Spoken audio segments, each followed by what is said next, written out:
What's up, guys? Day 3 in Cuba, getting ready to go on another adventure.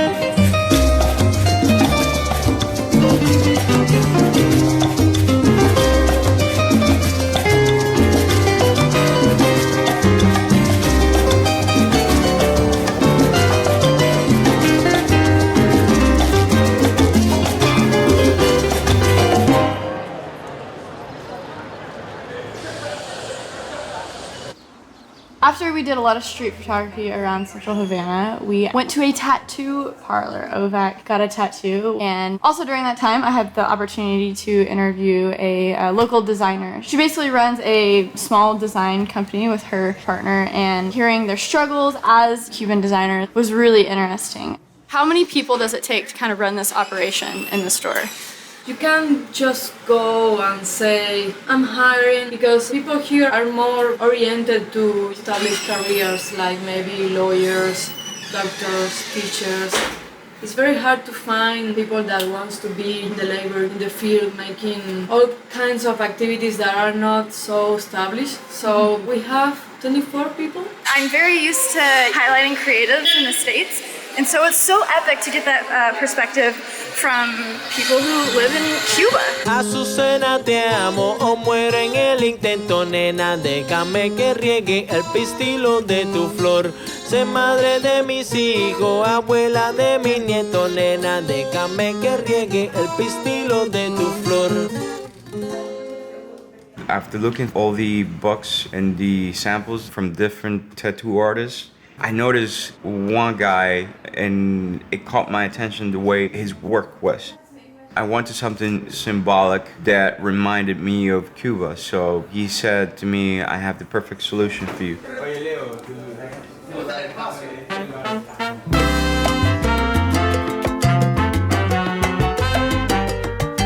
He's actually gonna do this freehand.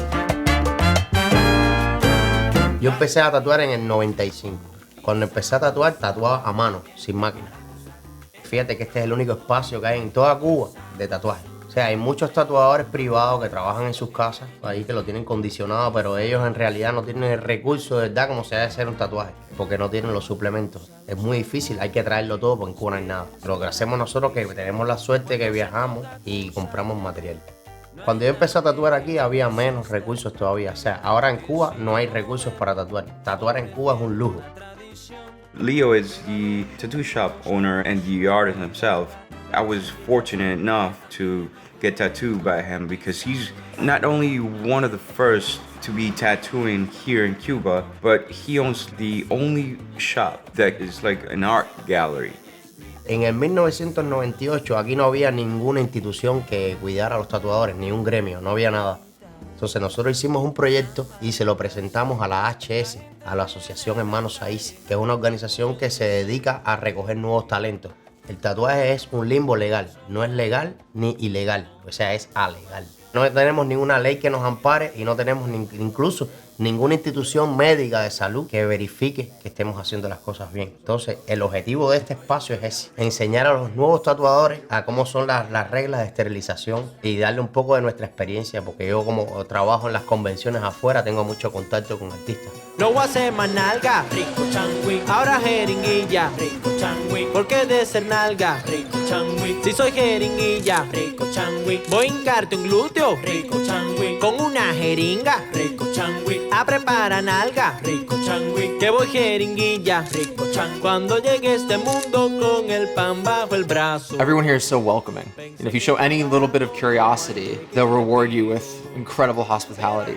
On this particular day, we went into kind of a garage space where they were working on old cars, and what first drew us there was there's this beautiful kind of light reflecting into it. So I asked Oveck to take a portrait of me, and out of nowhere, this older woman comes up to me, and before I know it, there's this tiny little baby in my arms. So I thought that was a really interesting moment, and it really warmed my heart. I'm Oveck. I'm a photographer and videographer from New York. Photography has become a passion of myself. I love mixing double exposure portraits with nature. I love going on road trips and just experience the deep forest and like trying to get away from big city and things like that. And also I like to experiment portraits with motion blur. I mainly do it on Photoshop, and sometimes I do it on camera depending on what I want. I usually shoot with slow shutter, and I try to get some movement and then play around with that on a regular portrait and just go in Photoshop, create a mask, and try to erase what I don't want. It's never the same. It's usually a different case on each portrait.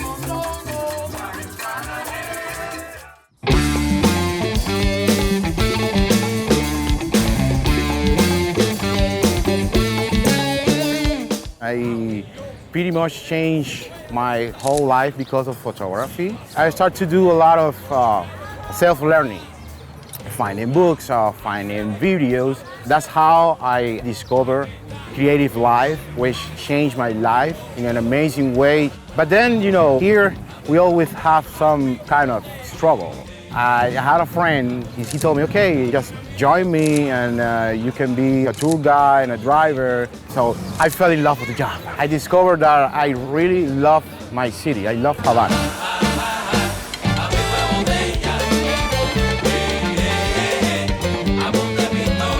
We met Michel, who is also a photographer from Cuba. The way he was talking about photography, that's the way that I feel about photography. There was like a connection with everything that he was saying to us. I remember there were two things that really resonated with me. First, there was a point that he was like finding a lot of photography books. And to me, that's very important because I honestly think that the more you look at the work of other great photographers, the better your eye will become. The second thing he said, that it's not about the gear that you own, it's about your creativity, the way that you see the world.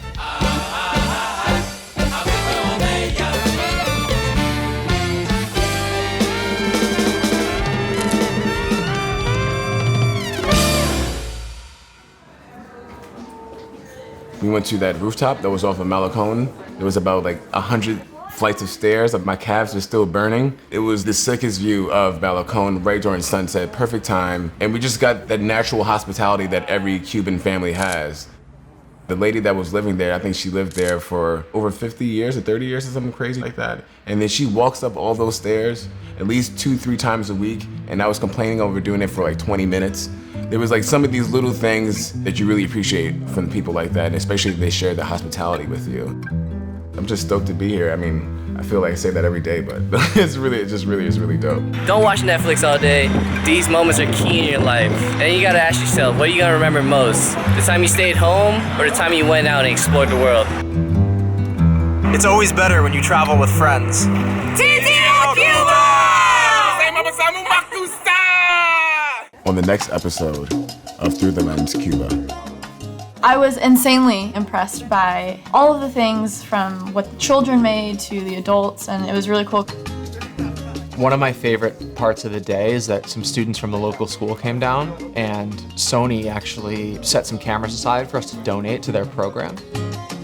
When we gave the kids the cameras, their faces lit up. Just being involved in something like that, it gave me goosebumps the whole entire time.